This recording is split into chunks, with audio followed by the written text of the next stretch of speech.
horse's back to relax. And he would tell stories and chat with me, but it was clear that he was just really tired.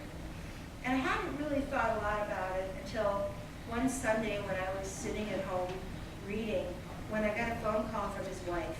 Now, Jamie, his wife, was a horse trainer, and it was the time of year when she was so busy that normally she just barely had time to eat and go to the bathroom between sunrise and sunset because she was so busy working with the horses she was training.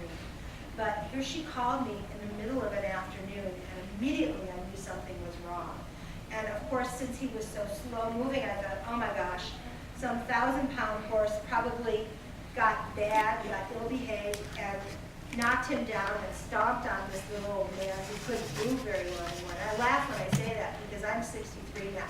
But he looked like a little old man to me because he was so weak and tired. So the first thing I said when I knew who it was, oh my gosh, what's wrong?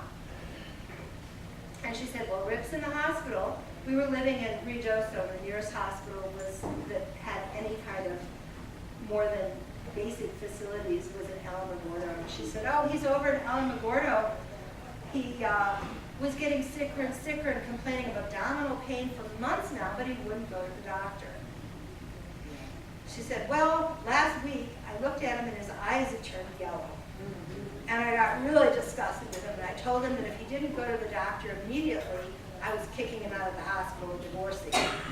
So he finally went to the doctor, and they examined him, did some blood work, and immediately sent him to Alamogordo for more tests. And the CAT scan that was done in Alamogordo showed a giant tumor in his pancreas. Now, I don't know if any of you have had experience with people, or perhaps yourselves, who have had pancreatic cancer. We've all heard about the loss of both Michael Landon and, I'm forgetting, from Ghost, Patrick Swayze. It's a horrible disease. And as soon as she told me that Rip probably had pancreatic cancer, my vision was of him going through a very slow, horrible process and dying in a few months. So I said, well, can I come down and do some healing work? And she said, no. They need to do a surgical biopsy, and nobody has the skill to do that. So we're going to be sending him up to the University of Albuquerque Hospital any minute. But I just wanted you to know. So I said, well, I'll send energy. And I immediately got onto the internet, and I had a large chain of people who were a combination of energy healers and simply people who were very spiritual, who had prayer circles. And I sent out emails that went to that whole group, and then they sent out emails to all of their friends asking to send healing energy from my friend Rip. So within a couple of hours, there were probably several hundred people sending energy and prayers for my friend. And then the next day, Jamie told me that he was going to be having surgery on Wednesday. So I went up Tuesday and offered to do a healing. And my intent when I went to work on Rip was that the healing work should help ease the pain and help his recovery from this horrible operation, and hopefully help him to accept his inevitable and near death. But luckily, I had the sense to keep my mouth shut. So all I did was offer the healing work, forgot about the doctor part of my brain, and felt everything was hopeless. And then I stood behind Rip and put my hands near his head, and the energy just started flowing. And I worked on him for about 45 minutes or an hour. And when I finished, he was relaxed and peaceful. And still, my feeling was that, and my hope were that it would help him to get through this procedure with less emotional and physical pain. But it never occurred to me that anything else could happen. So the next day when he was supposed to have surgery, I was sitting waiting to hear from his wife. And about 8 hours after the operation was scheduled to start, I finally got a phone call from Jamie. And she sounded happy. And I thought, oh my God, what's going on? And she goes, he's okay. I said, what? She said, well, you know, the doctor was really surprised. He's been doing cancer surgery for about 30 years.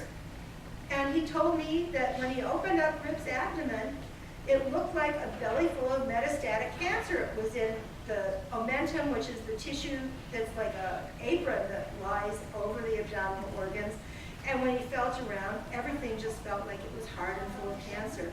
And he said that he believed it was hopeless, and if it were up to him, he probably would have just closed up and let Rip go home to die in peace. But the protocol was to do some biopsies, so he did.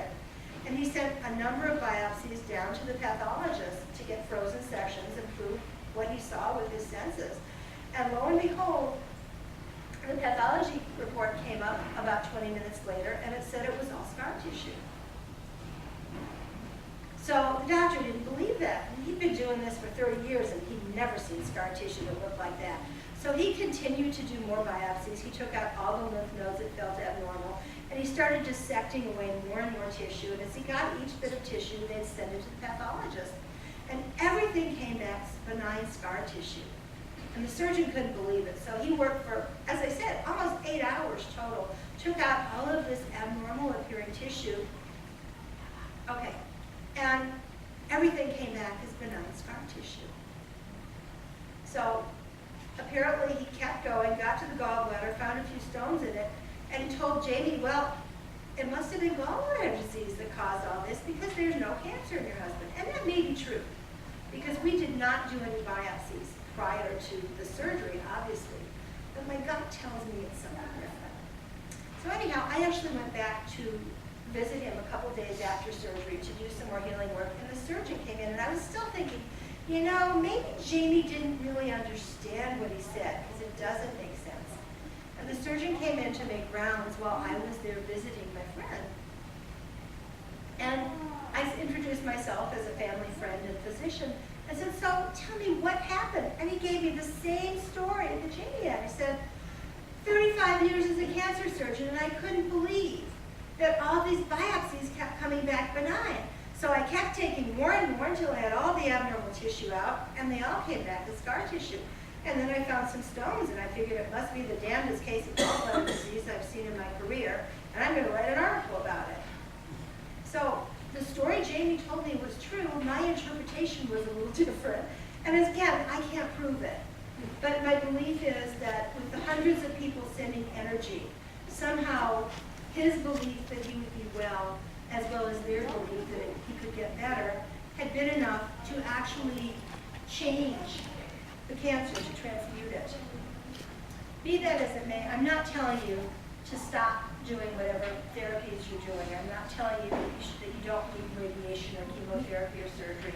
But what I am telling you, and what I've seen over the years, and I've been practicing medicine for over 30 years myself, is that when people believe in the treatments that they're receiving, they work better.